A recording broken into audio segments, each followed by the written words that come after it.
7:15. Why do some people seem to have the skills, the discipline that allows life to be lived to the full, and others, well, not so much? Scientists at the University of Bristol are embarking on an ambitious study to measure how and when very young children develop fundamental skills that enable them to focus and to learn. It's a multi-generational study. The mothers of many of the young children involved are part of the project that's monitored their health since they were babies. Our science correspondent, Victoria Gill, reports. When you're running psychological experiments for very young children, your waiting room is essentially a playroom. I think our participants are enjoying themselves.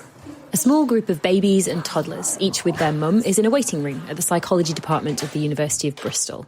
They're apparently blissfully unaware that they're here to take part in a pioneering child development study.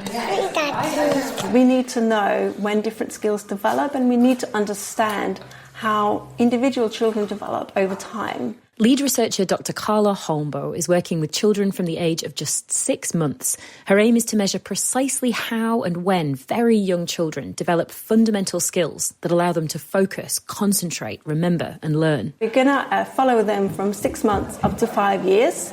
Every 6 to 12 months. We are going to use a set of tasks every time they come and visit, little games to measure particular skills. So these are kind of skills we use to kind of control our behaviour in everyday life. I can cover my pots and I can give them a big spin.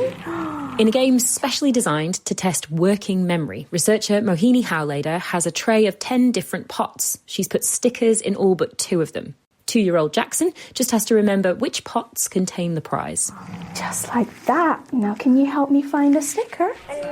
Working memory is when we need to keep a little bit of information in our head to solve a problem or do a task. Really importantly, when we're talking about children, you can imagine we need these skills when we learn maths and reading. So they're really building blocks of really important skills. Well done. So for this game, little Henry, who is 2 years old, is going to wear this rather extraordinary brain-scanning cap. It's covered in sensors and it has multiple wires trailing from it that are going to a piece of analytical equipment.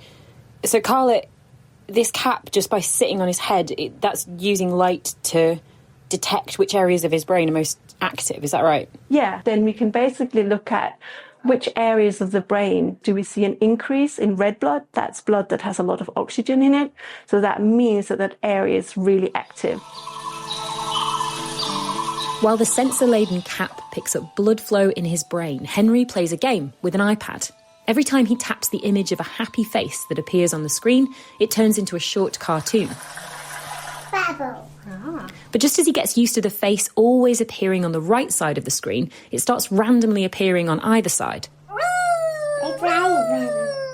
We're looking at that inhibitory control or inhibition. That's research assistant Carmel Bruff. To see if Henry can resist the urge to just tap straight on the right and to look where the happy face is.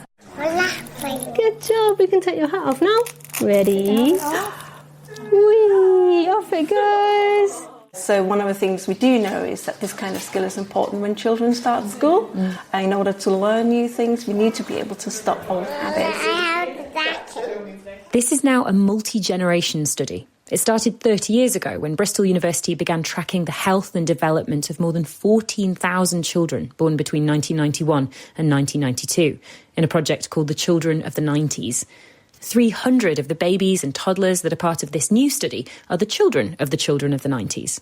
Well, my mum signed me up, so it wasn't a choice at the start, but it is now, of course. Emily is Henry's mum. I just love it. I just think, why wouldn't you want to find out more? And there's been so many amazing studies and things that have come of it, and why wouldn't you want to help and make things better for generations to come as well? And that's the aim. By pinpointing when babies and toddlers develop these key skills, and by monitoring their young, growing brains, the researchers hope to find out how and when to provide support for children who might struggle academically before they start school. We tend to find that children who struggle at that point will continue to struggle.